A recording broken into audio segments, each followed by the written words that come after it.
West Coast Cookbook and Speakeasy with Chef Justice Putnam.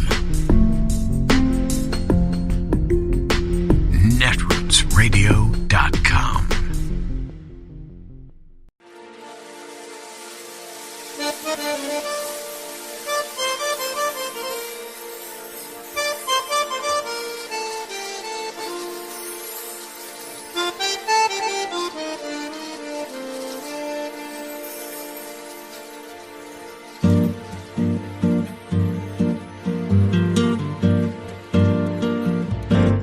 Je voudrais du soleil vert, des dentelles et des théières, des photos de bord de mer, dans mon jardin d'hiver.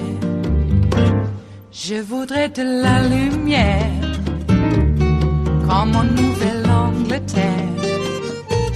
Je veux changer d'atmosphère, dans mon jardin d'hiver. Ma fleur sous la pluie de novembre, tes mains qui courent, je n'en peux plus de t'attendre.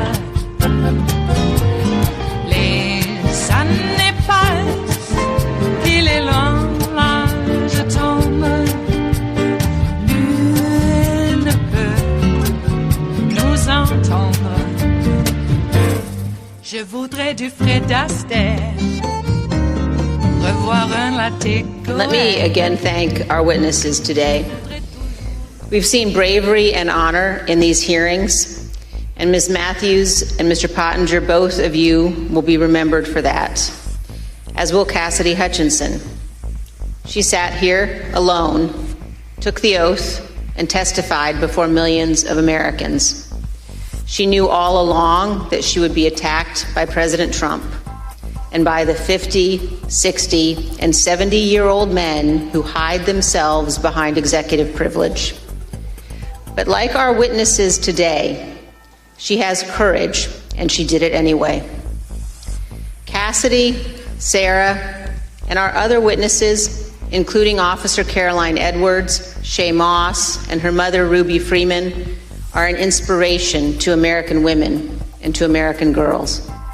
We owe a debt to all of those who have and will appear here. And that brings me to another point.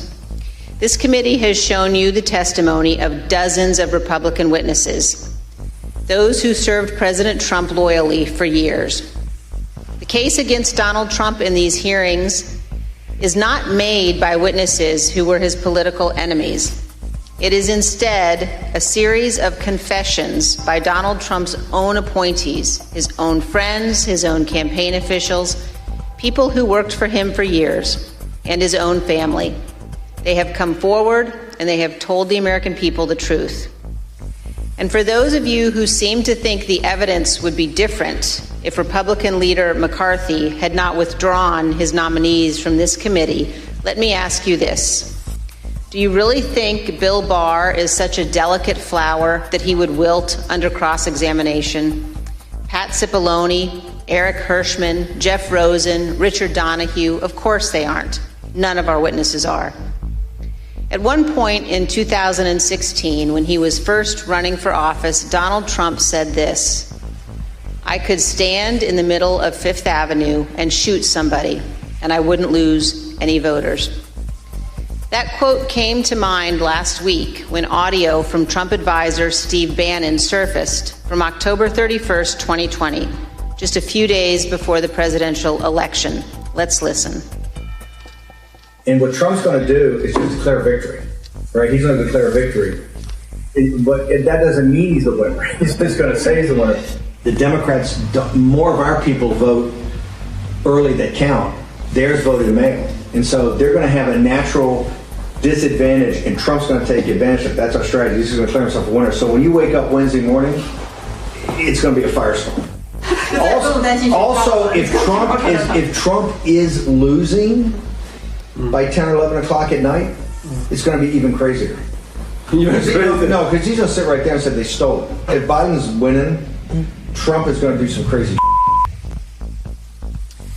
And of course, 4 days later, President Trump declared victory when his own campaign advisors told him he had absolutely no basis to do so.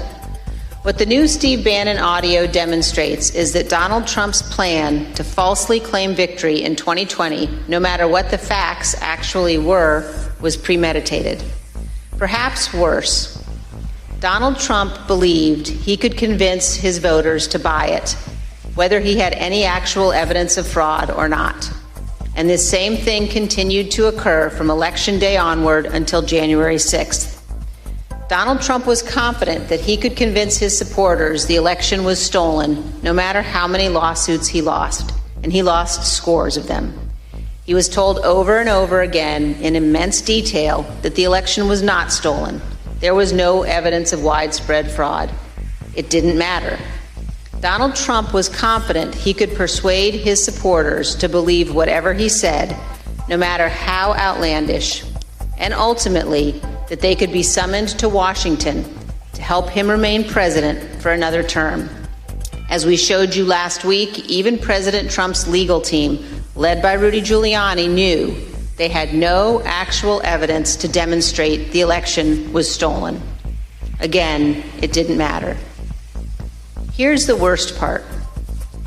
Donald Trump knows that millions of Americans who supported him would stand up and defend our nation were it threatened.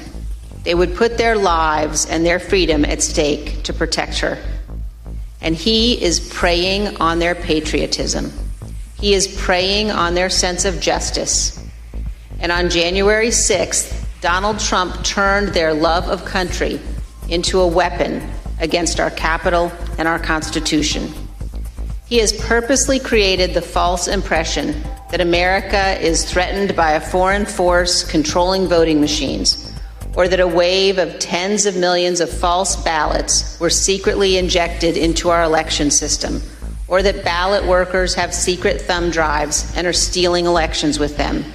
All complete nonsense. We must remember that we cannot abandon the truth and remain a free nation. In late November of 2020, while President Trump was still pursuing lawsuits, many of us were urging him to put any genuine evidence of fraud forward in the courts and to accept the outcome of those cases. As January 6th approached, I circulated a memo to my Republican colleagues explaining why our congressional proceedings to count electoral votes could not be used to change the outcome of the election. But what I did not know at the time was that President Trump's own advisors, also Republicans, also conservatives, including his White House counsel, his Justice Department, his campaign officials, they were all telling him almost exactly the same thing I was telling my colleagues. There was no evidence of fraud or irregularities sufficient to change the election outcome. Our courts had ruled. It was over. Now we know that it didn't matter what any of us said, because Donald Trump wasn't looking for the right answer legally or the right answer factually. He was looking for a way to remain in office. Let's put that aside for a moment and focus just on what we saw today. In our hearing tonight, you saw an American president faced with a stark and unmistakable choice between right and wrong. There was no ambiguity, no nuance. Donald Trump made a purposeful choice to violate his oath of office, to ignore the ongoing violence against law enforcement, to threaten our constitutional order. There is no way to excuse that behavior. It was indefensible. And every American must consider this.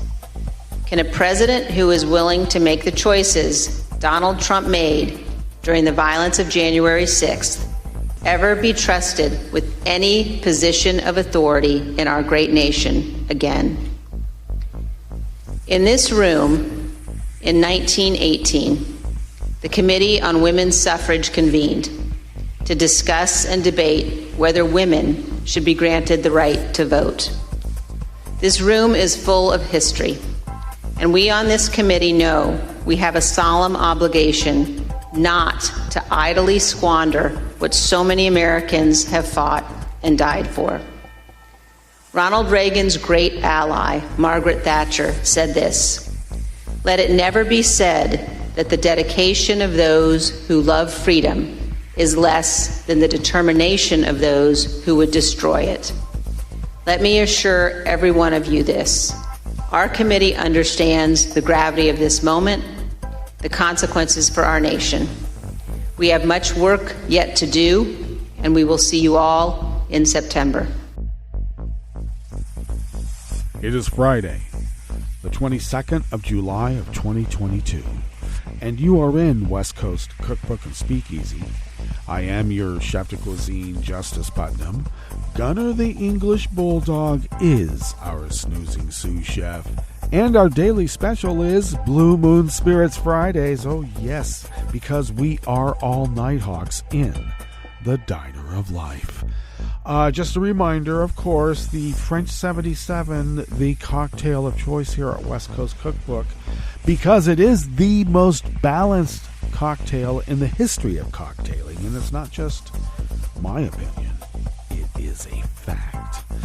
And the fact is, it is also a very potent spirit, whether in the virtual and mostly in the analog world, so do take care when imbibing with such a potent spirit. All right, and don't get behind the wheel either. Oh, yeah. Oh, boy. I'm stiff. What about you? Yeah, I've been doing some work, and I don't know. They never tell you this. I was told at a very young age that I'm an immortal. Okay. And pretty much, you live your life like an immortal right up to the moment when you die, So that's been my philosophy. Little did I know that you would ache so much. And it would hurt in the midst of it. You're going to live forever, but boy, you get scars and broken bones. Come on. Okay, so I'm just warning all you young'uns out there. Yeah, you're an immortal, but it's going to hurt. Oh, boy. All right. Well, we are... I'll get more into it into the in the weather part of the show that we call West Coast Cookbook and Speakeasy, which is kind of like a virtual salon. That's what I like to think of it as. Anyway, we are getting a respite in some of the very hot weather that will be even more hot, I guess I could say hotter, in this upcoming week. Oh my God. We're going to be over 110. Just giving you a little bit of a like pre-warning about what to look forward to. Looking back to last night, one of the big takeaways that I took away is that this guy Trump, they said he's a TV star? Well, I guess it's all in the editing after all, isn't it? I worked production. I know what you can do. It's just, I don't know. And I suppose people who hung on to the sinking ship of fascists until they couldn't anymore, I guess you could construe them as heroes because they did their civic duty and came before a congressional hearing and told the truth. I guess in today's new go-go society, that can make you a hero. Who does that? I guess. But anyway, good for them. I'm glad they did. But I guess when you become a star, it's all in the editing. And Trump was a star. Burnett, is that the guy who did The Apprentice? Guy who did the Survivor stuff too? Is that it? Is that the guy? Can't remember. One of those. I think they're English too. Damn them. I keep telling everybody. War of 1812. You think they stopped then? No way. They're going to be here undermining our way of life. And you would think undermining our way of life wouldn't mean equal protection and due process for all, somehow undermining American ideals and principles. I thought that was the American ideal and principle, and I live it. Absolutely. There are no absolutes in the world except for due process and equal protection for all. This is something I don't understand either. You have to be part of a group to advocate for that group, to care for that group. I just don't understand why that limitation is imposed. Because apparently caring about gay rights, I guess is one way of putting it, is like being an extremist, I guess. At least that's what I'm told. Yeah, I'm scary and intimidating. And I'm thinking, good. I want you to keep thinking like that, because the more you think like that, hopefully you don't draw down on me. On the other hand, if you're like too scary and intimidating, people will draw down on you because you're so scary and intimidating. I like to do the tweener. You know, never a victim, but not so intimidating. They want to take down the big guy, the really big guy. So, you know, I'm big enough. All right. At least it got me through life so far, and so far is they never tell you how much it's going to hurt. I knew it hurt back in the day. I never knew it was going to hurt even more now. Jeez. Oh. Yeah, I thought I'd be able to be limber and touch my toes for the rest of my life. Yeah, try doing that without throwing a back out or something worse. What's worse? Well, I got to tell you, you know, you'll find out. Bad engineering, that's what I say. When you leave it to chance like that, this is what you get. Design, intelligent design. I wish. I mean, only an incompetent God would design the knee. For instance. Just saying. Some people think it's the Achilles heel. Well, I think it's the knee. And, you know, I mean, everything else goes after that. You mess up a knee, might as well kick everything that you got, because it's going to hurt anyway. Even your ribs will start hurting. All right. Enough of that whining. I'm sorry. I just had to let it out. It's Friday. Yes, it is. And now we have to wait all the way to August because they have to investigate this rogue agency we call the SS. You know, the Secret Service. Jeez, rogue agency. You give an authoritarian an inch, and they're going to take a fascist mile. Every time. What is it about law enforcement that gets, you know, if they get a chance to be fascist, that's the first thing they do? Oh, yeah, we'll do that. Roam the streets and break some windows and crack some heads? Yeah, we can do that. It's the broken window policy. Crystal knocked America. Okay. There's only been a lot of us been warning people for a long time. I mean, they've been doing it for a long time, too. I remember the precursor to Stormfront. I'm trying to remember, Vanguard something?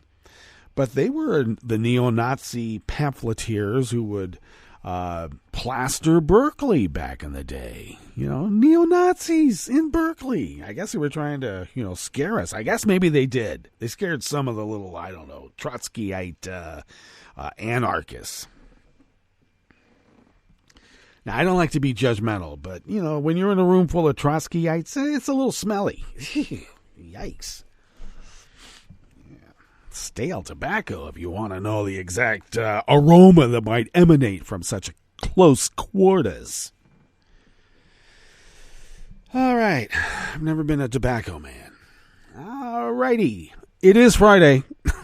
I keep reminding myself. Well, once again, as a reminder to myself, we do have a curated show because we take the time to curate a show to have a little bit of order. It appeases, well, I don't know, the dramatic part of me, if you believe in that sort of thing. Some people do. Anyway, in terms of the curated aspect of what we call West Coast Cookbook and Speakeasy here as we begin in the Bistro Cafe, what do we have in store?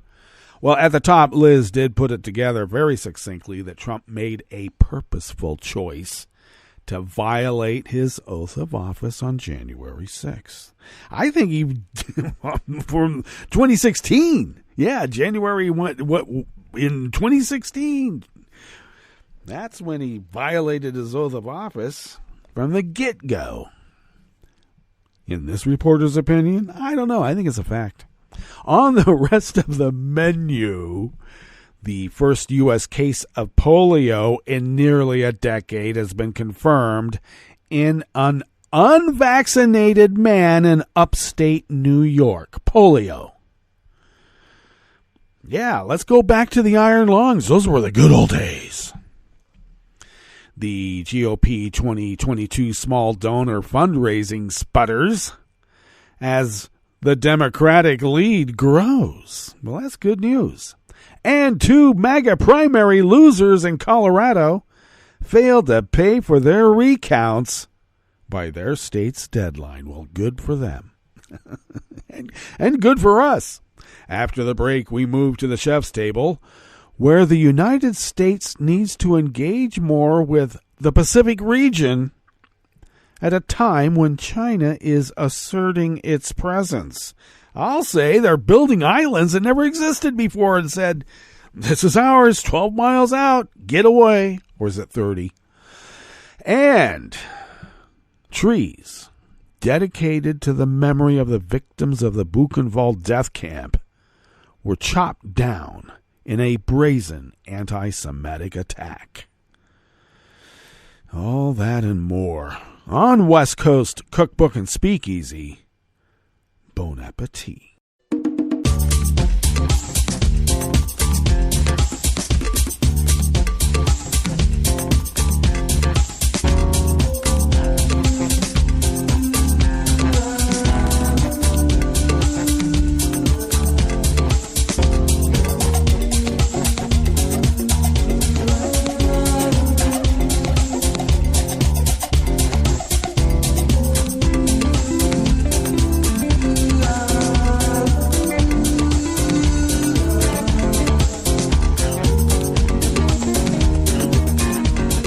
Near the bottom of our homepage at netrootsradio.com, to the right of the page is the chat room link, monitored by Kelly Lincoln, who will be attending Netroots Nation this year, and that's in just a few weeks. So it's in Pittsburgh, and it is a live meetup after 2 years of virtual attendances. And we look forward to Kelly bringing us some great content from Netroots Nation this year from Pittsburgh. So look forward to that.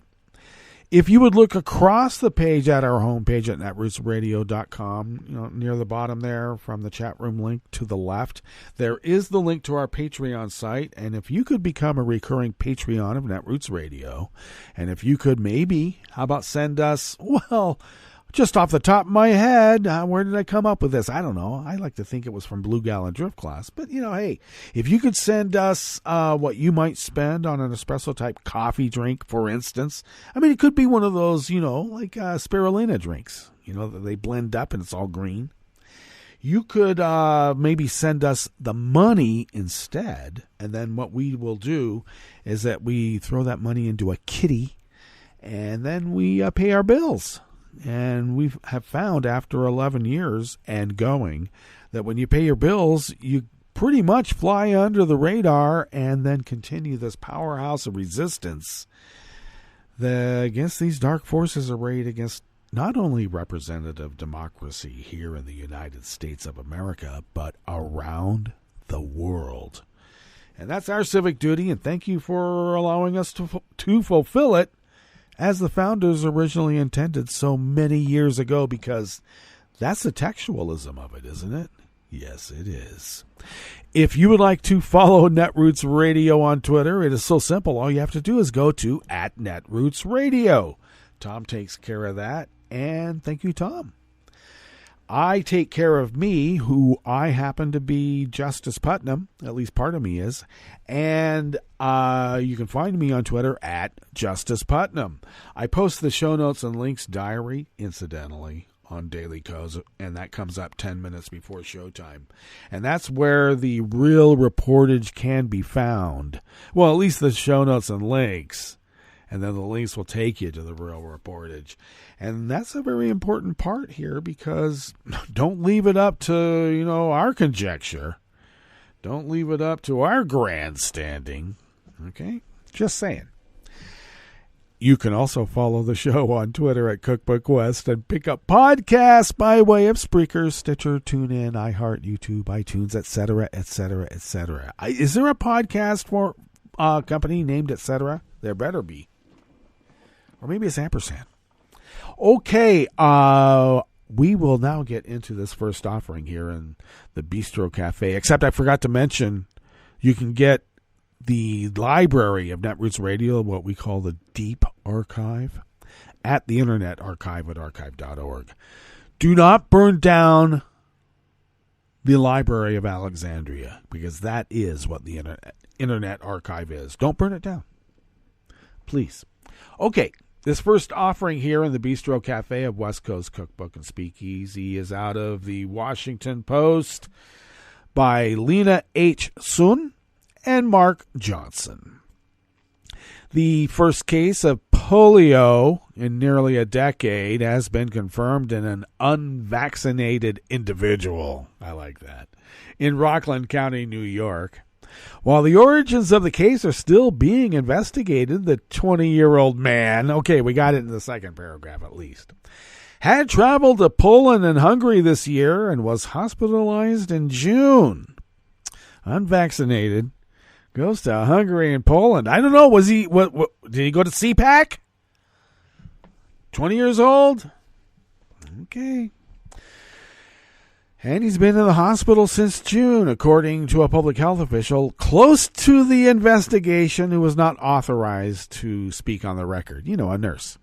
He was initially diagnosed with a possible case of acute flaccid myelitis caused by inflammation of the spinal cord that results in severe muscle weakness and paralysis, but subsequent testing detected a type of polio that indicates transmission from out of the United States of America. The patient has since been discharged and living at his parents' home with his wife.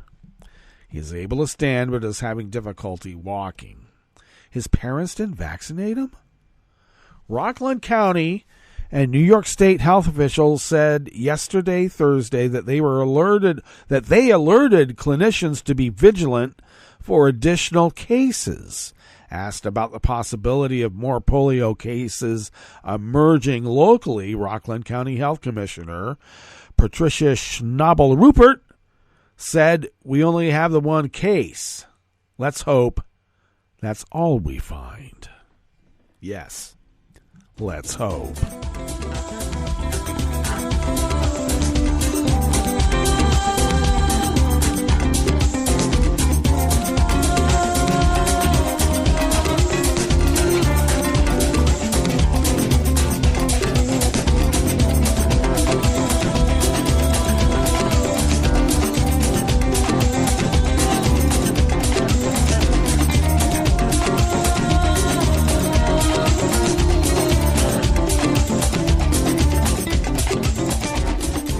Blake and Chris Zubak Skis, also of the Washington Post, brings us this next offering here in the Bistro Cafe, part of West Coast Cookbook and Speakeasy. Blue Moon Spirits Fridays, because we are all Nighthawks in the Diner of Life. Democrats remain underdogs in the 2022 midterm elections. Yeah, says who? As the president's party almost always is, but even as President Biden's approval rating has continued to decline, there are signs that Democrats might avoid a wave election. Among them, they remain competitive on the generic congressional ballot, and some key GOP Senate candidates are underperforming the fundamentals in their states. Another sign suggesting that Democrats' prospects aren't overly bleak, well, that would be in fundraising. Despite the GOP's apparent momentum in the midterms, Democratic Senate candidates as a whole are far outpacing Republicans in many key races when it comes to campaign money. And now comes more data, which shows the Democratic small dollar donors, one key measure of how engaged a party's base is, appear significantly more motivated than their GOP counterparts. Gee, I wonder why. With 4 months to go until Election Day, and I got to tell you, we're at that age where that's like a blink of an eye. I don't know how it is for you, but that's how it is for me. Republican small dollar fundraising through the party's preferred online platform, WinRed, has remained static this year.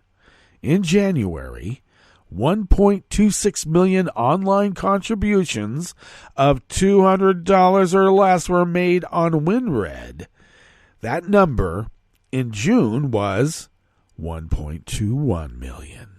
The total raised from these small dollar donations has also fallen slightly from $29.5 million in January to $26.6 million in June.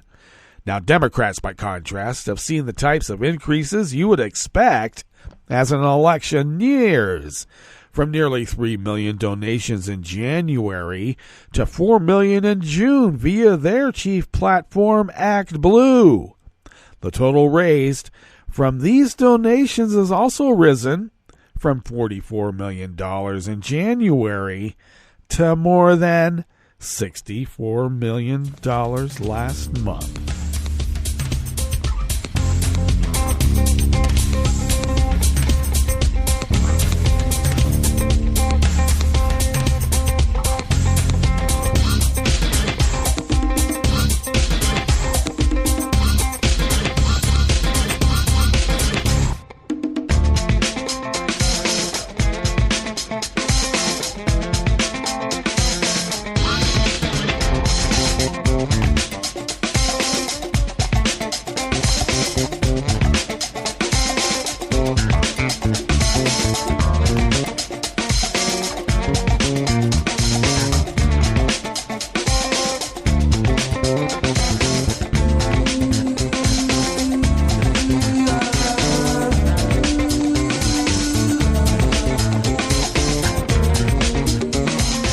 Nicholas Riccardi and Colleen Slevin of the Associated Press bring us this final offering here in the Bistro Cafe, part of West Coast Cookbook and Speakeasy.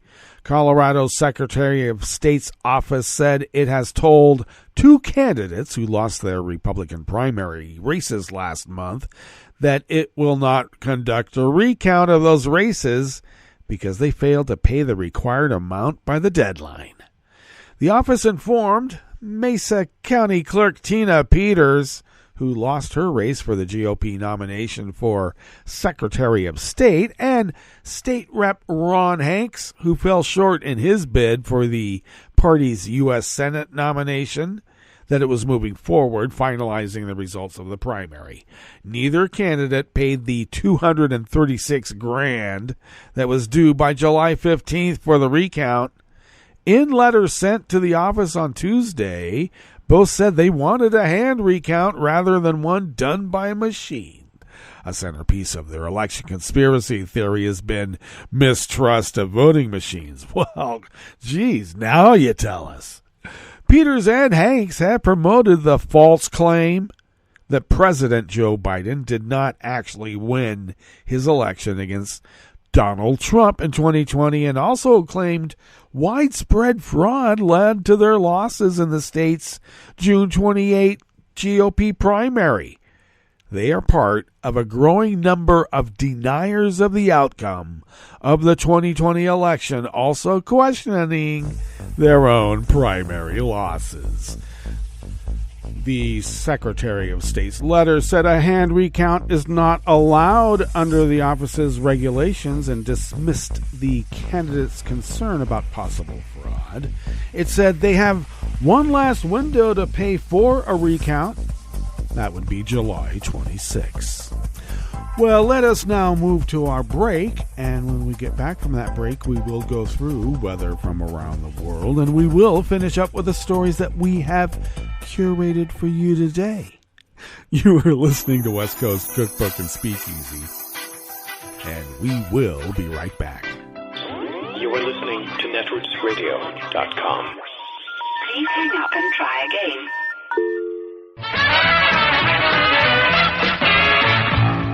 From a point at sea to the circles of your mind, a new force is at work for planetary transformation. New radio for a new Earth.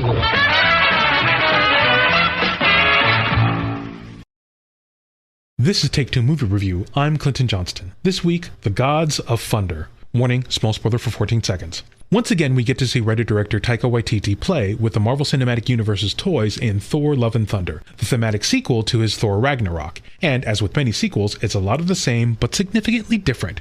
Where Thor Ragnarok was an action comedy with a healthy sideline of adventure drama, Love and Thunder is an action comedy with a healthy dose of romance melodrama, which, not that you asked or cared, I'm fine with, because I love me a good romance, and I love me some Natalie Portman as Jane Foster. Excuse me, Dr. Jane Foster. Thank you very much. Thank you, Jason Aaron, for writing the comic series that allowed the MCU to say to Portman, Nat, we know you weren't happy with how you were being girlfriended and damsel in distress in the first couple movies. We get it. So, you probably aren't reading the comics, but there's been this whole thing, and, well, how'd you like to be Thor?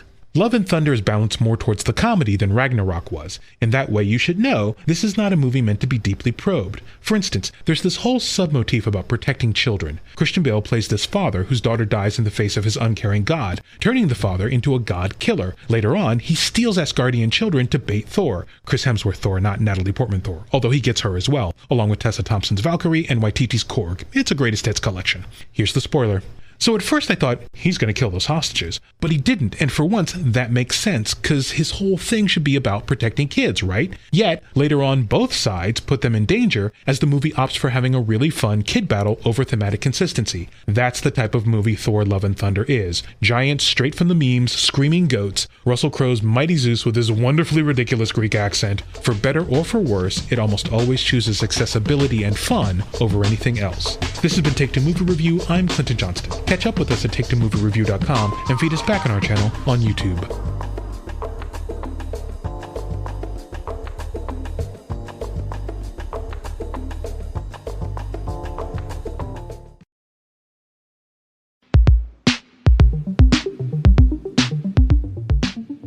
This is Scientific American's 60-Second Science.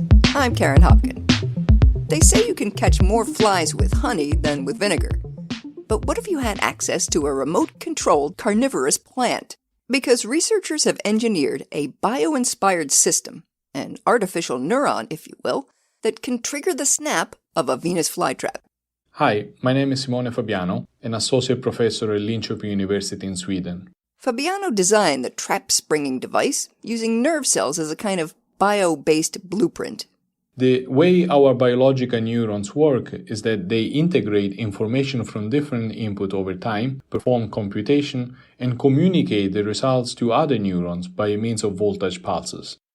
Now, standard silicone-based systems can also deliver electrical pulses, but if you want to couple them with something living to produce bionic prosthetics or engineer any kind of brain-machine interface, well, they suffer from several limitations. Such as rigidity, poor biocompatibility, complex circuit structures, and operation mechanisms that are fundamentally different from those of biological systems. To smooth biological integration, Fabiano built his system from polymers that conduct both electrons, like everyday electronics, and ions, which is how neurons get things done. It's the ions that enable communication between biological and artificial neurons. Each part of the artificial neuron, which the researchers describe in the journal Nature, has a direct counterpart in its biological role model. We have an input terminal that acts as the biological neuron's dendrite. That dendrite collects the incoming electrical signals and sends them to a capacitor, which, like a neuronal cell body, integrates the information. Then, once the voltage reaches a specific threshold, a pulse is fired along organic amplifiers that mimic a nerve cell axon. We use the ionic concentration-dependent switching characteristics of our transistors to modulate the frequency of spiking which is to a large extent analogous to biological system. So the ions control the current that flows from the faux neuron to its target, in this case a live Venus flytrap, triggering the rapid-fire closure of its leafy appendages. All in all, a dramatic demonstration of the potential of neuromorphic design that should give interested engineers and interloping fruit flies something to watch out for. For Scientific American's 60-Second Science, I'm Karen Hopkin.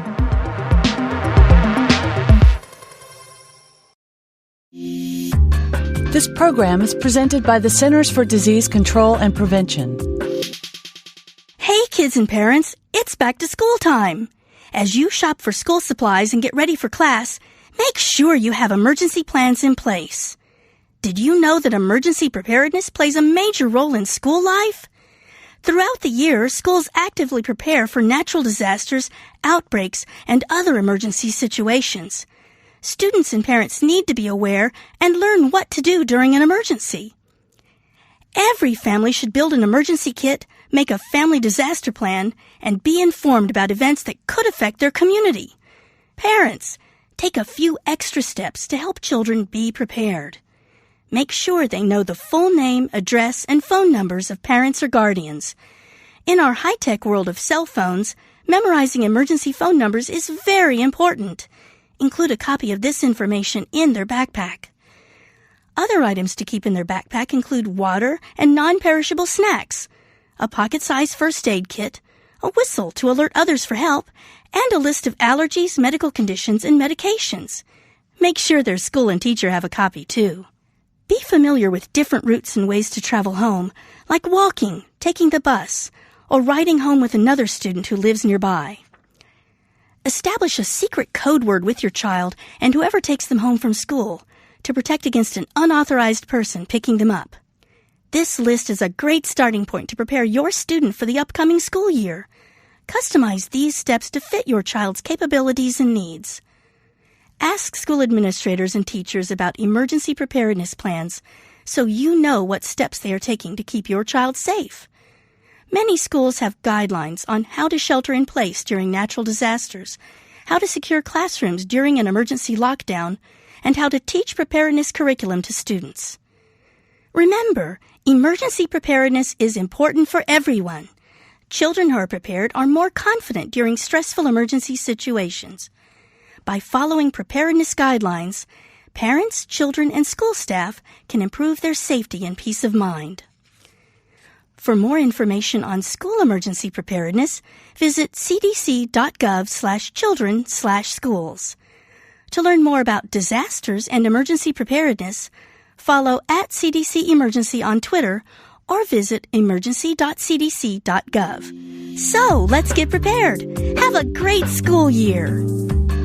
For the most accurate health information, visit www.cdc.gov or call 1-800-CDC-INFO. In 2012 in the United States, about 317,000 motor vehicle crashes involved a large truck.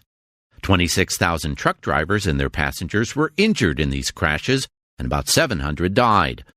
Trucker safety requires an alert, buckled-up, experienced driver with a reliable vehicle and a strong employer safety program. Seatbelts are the most effective way to prevent an injury or death in a motor vehicle crash, but in 2013, 1 in 6 drivers of large trucks didn't use their seatbelts. Employers can help truck drivers stay safe by committing to driver safety programs at the highest level of leadership, establishing and enforcing driver safety policies, including requiring everyone in the truck to buckle up, and addressing factors that contribute to crashes, such as drowsy and distracted driving. To learn more, visit cdc.gov/vital signs. Hi, I'm Tom Hartman, and since you're listening to netrootsradio.com, show your progressive side and go to the donate button on the bottom of the homepage. It's progressives like you who power Netroots Radio and keep the progressive message beaming everywhere 24 hours a day. Just go to our donate button at the bottom of netrootsradio.com. Thank you for keeping progressive radio at full power.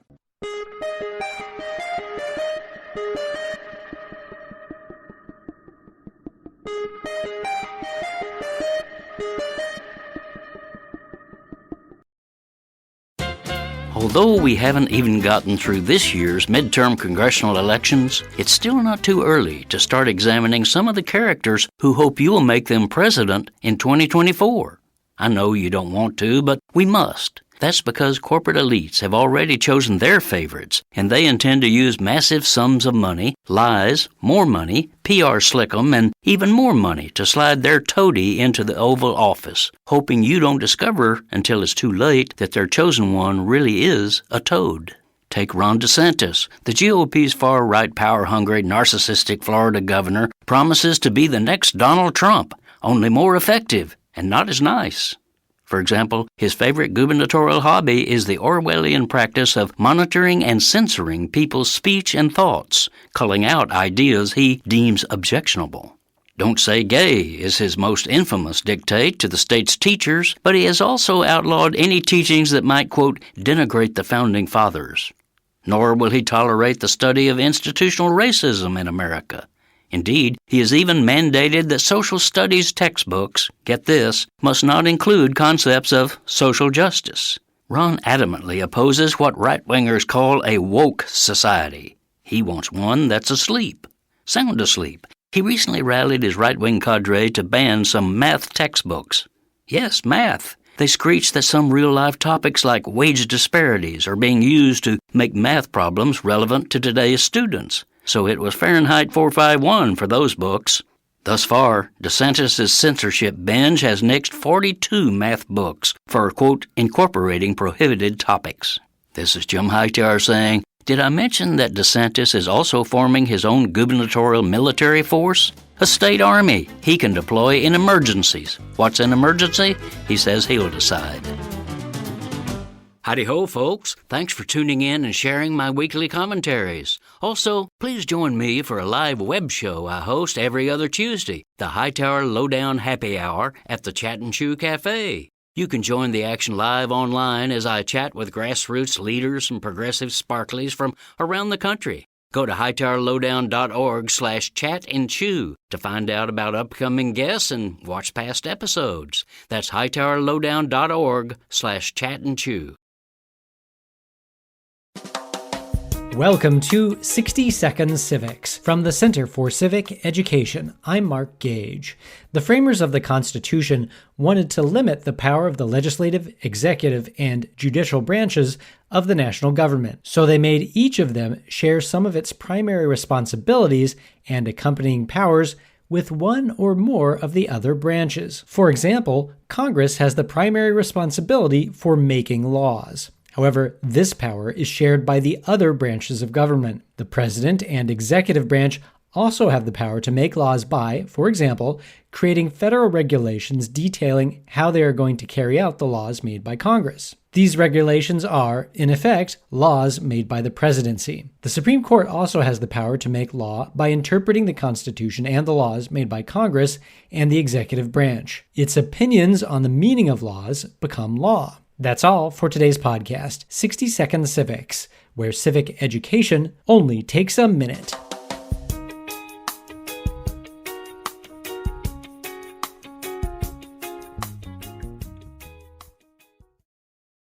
Recently, a 10-year-old girl was raped and became pregnant, but couldn't access abortion care in her home state of Ohio. I'm Bill Newman, and this is the Civil Liberties Minute. The facts were first published in the venerable Indiana newspaper, the Indianapolis Star, as part of an article about abortion restrictions after the Supreme Court's abolition of that constitutional right. In Indianapolis, Indiana, a local OBGYN, Dr. Caitlin Bernard, had treated a 10-year-old rape victim from Ohio because Ohio prohibits all abortions after 6 weeks. The girl may have been a day or two late in seeking that medical care, and the law in Ohio makes no exception for rape or incest. Conservative outlets, politicians, and anti-abortion advocates who celebrate laws like Ohio's first indicated that the story in all likelihood was simply invented, a fabrication, fake news. But then the Columbus Dispatch reported that a 27-year-old man had been charged with and confessed to the crime of rape of a child under the age of 13, and that law enforcement in court confirmed that his victim had had an abortion in Indianapolis. There sadly will be many more stories like this one, where child victims of rape will be re-victimized by laws that make abortion illegal or inaccessible. About half the states now, or soon, will ban all or almost all abortions. The Civil Liberties Minute is made possible by the ACLU because freedom can't protect itself. I'm Rick Smith, and this is Labor History in 2. On this day in labor history, the year was 1887. That was the day brewery workers in San Francisco declared victory after brewery owners gave in to their demands. The demands were as follows: free beer, a closed shop, freedom to live outside the breweries, a 10-hour workday, a 6-day work week, and a board of arbitration. Brewery workers in that city maintained their union loyalty. During the 2 years that followed, the National Brewers Association sought to break the brewers' unions across the nation. But the brewers stood strong in San Francisco. The Brewery Owners Association ordered its affiliated members in San Francisco to fire union workers and replace them with scabs. This led to a 9-month brewer workers strike. The strike was successful. The National Brewers Association finally was forced to capitulate. There have been other more recent brewery strikes, and not just in the United States. In 2010, Carlsberg brewery workers went on strike in Denmark after bosses told the staff they could only drink at lunchtime. The warehouse and production workers in Denmark were rebelling against the company's new alcohol policy. Previously, workers could help themselves to beer throughout the day from coolers placed around the work sites. According to a company spokesman, the only restriction was that you could not be drunk at work, which was up to each and every one to be responsible. On July 9th, 2015, Polar brewery workers went on strike in Venezuela because the company delayed signing a contract and refused to recognize the union. The 4 Polar breweries make 80% of Venezuela's beer. There's no shortage of beer in that country. Venezuela is one of the 10 largest consumers of beer in the world. Labor History in 2 brought to you by the Illinois Labor History Society and The Rick Smith Show. For more information, go to laborhistoryin2.com.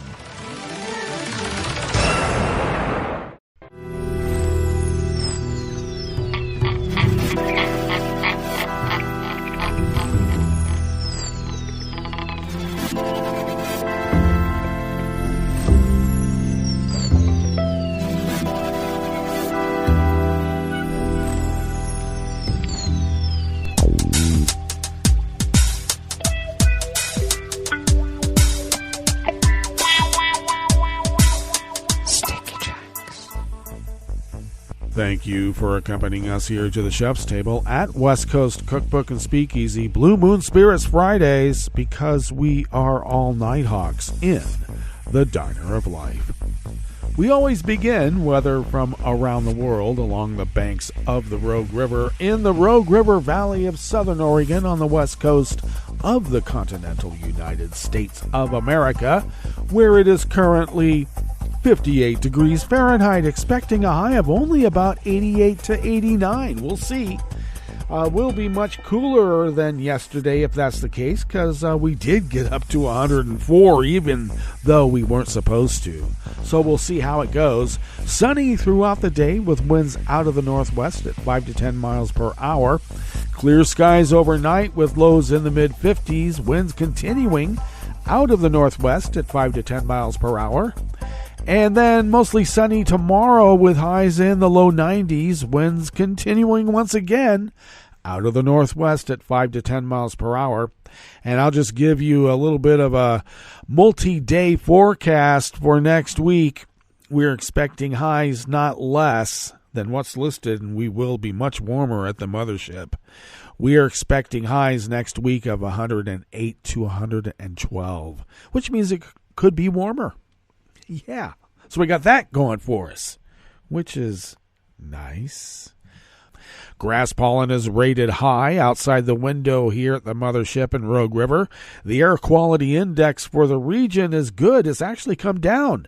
It is now at 25 parts per million, and the daytime UV index is very high at level 8, which is last several days it's been at 8. It used to be at 9. Barometric pressure is holding steady at 30.05 inches. Visibility is up to 10 miles, and relative humidity is at 84%. Weather from around the world is brought to you by a crowd of crowdsourced weather stations that a crowd crowdsources from around the world. London is 72 and partly cloudy. Paris is 78 and fair. Rome is 95 degrees and fair with a heat advisory. Kyiv is 80 degrees and sunny. Kabul is 75 and mostly cloudy. Hong Kong is 86 and fair. Tokyo is 81 and clear. Sydney, Australia is 53 and partly cloudy. San Francisco, California is 52 and partly cloudy with its ever-present fog advisory on the bay. And New York, New York is 90 degrees Fahrenheit, partly cloudy with its own heat advisory as well. And that is weather from around the world, brought to you by a crowd of crowdsourced weather stations that a crowd crowdsources from around the world.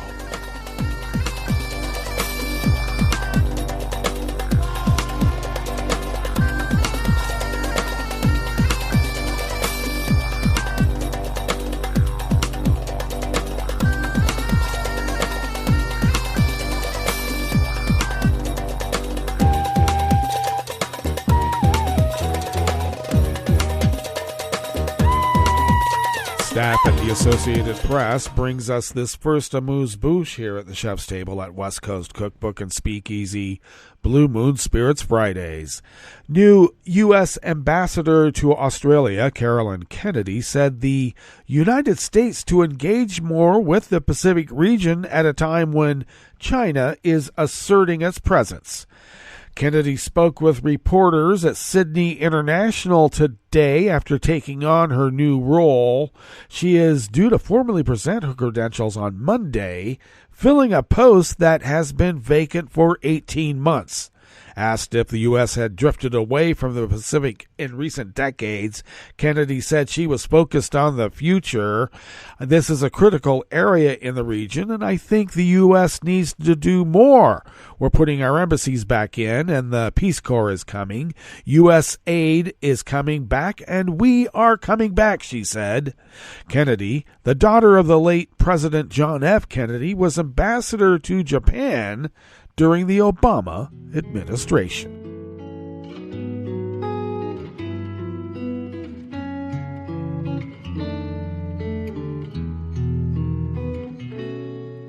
Je te donne ce mon amour pour la vie entière, la promesse de me trouver à tes genoux. Aussitôt que tu m'appelles, rester toujours fidèle, c'est tout, c'est tout. Je te donne tous mes printemps, mes étés de mer, mes automnes quand les feuilles tombent partout. Si ce n'est pas une bonne affaire, je te donne tous mes hivers. Associated Press staff bring us this final amuse-bouche here at the Chef's Table at West Coast Cookbook and Speakeasy. The Buchenwald concentration camp memorial says that 7 trees dedicated to the memory of victims of the Nazi camp in eastern Germany have been chopped down. The foundation that runs the memorial tweeted that the trees near the site apparently were attacked the previous day, which would have been Tuesday. It posted pictures showing the tree severed about halfway up the trunk and said it was appalled at the deliberate attack on remembrance. The foundation said that it had filed a complaint to police. One of the trees was dedicated to children killed at Buchenwald and the others to 6 prisoners at the camp.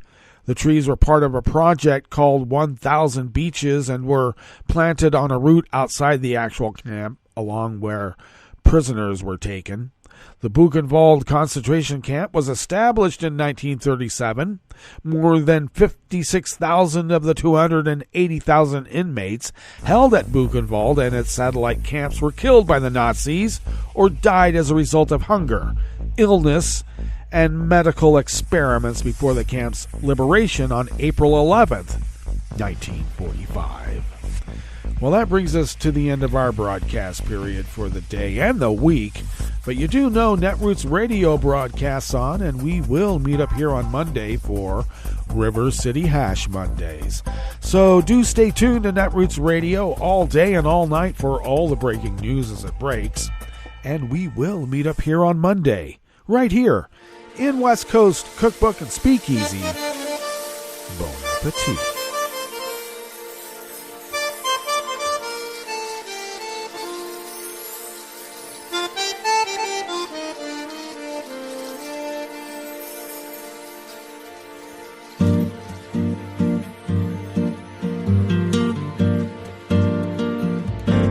Je voudrais du soleil vert, des dentelles et des théères, des photos de bord de mer, dans mon jardin d'hiver. Je voudrais de la lumière, comme en Nouvelle-Angleterre. Je veux changer d'atmosphère, dans mon jardin d'hiver.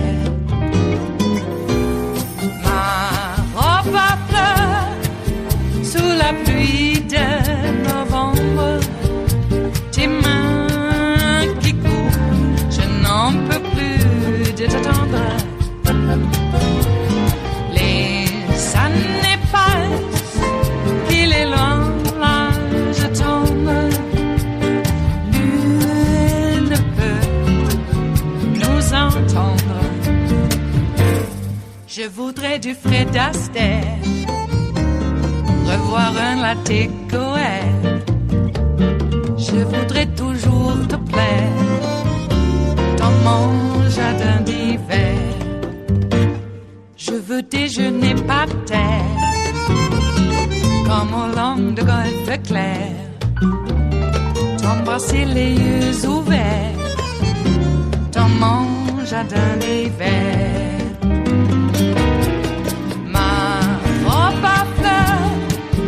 Sous la pluie de novembre, tes mains qui courent, je n'en peux plus de t'attendre. Les années passent, il est loin, là je tombe. Nul ne peut nous entendre. Ba-da-da-dum-di-da-dum. Ba-da-da-dum-di-da-dum. Ba-da-da-dum-di-da-dum. Dans mon jardin d'hiver. Ba-da-da-dum-di-da-dum.